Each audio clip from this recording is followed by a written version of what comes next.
Okay. Well, I just had the opportunity to have an excellent conversation with President-elect Trump. It was wide-ranging. We talked about some of the organizational issues in setting up the White House. We talked about foreign policy. We talked about domestic policy. And as I said last night, my number one priority in the coming 2 months is to try to facilitate a transition that ensures our president-elect is successful. I have been very encouraged by the, I think, interest in President-elect Trump's wanting to work with my team around many of the issues that this great country faces.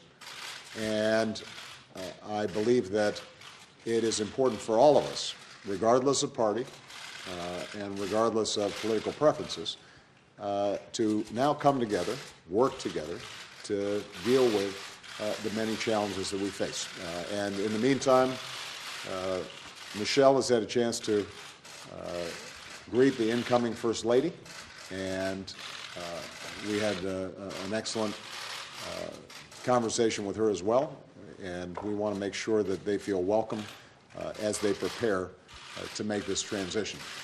And most of all, I want to emphasize to you, Ms. President-elect, that we now are going to want to do everything we can to help you succeed, because if you succeed, then the country succeeds. Please. Sorry. Well, thank you very much, President Obama. This was a meeting that was going to last for maybe 10 or 15 minutes, and we were just going to get to know each other. We had never met each other. I have great respect. The meeting lasted for almost an hour and a half, and it could have, as far as I'm concerned, it could have gone on for a lot longer. We really, we discussed a lot of different situations, some wonderful and some difficulties.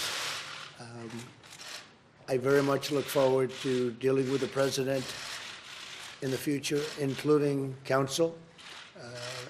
He explained some of the difficulties, some of the high-flying assets, and some of the really great things that have been achieved. So, Mr. President, it was a great honor being with you, and I look forward to being with you many, many more times in the future. Thank you, sir. Thank you, everybody. We are not going to be taking any questions. Thank you, guys.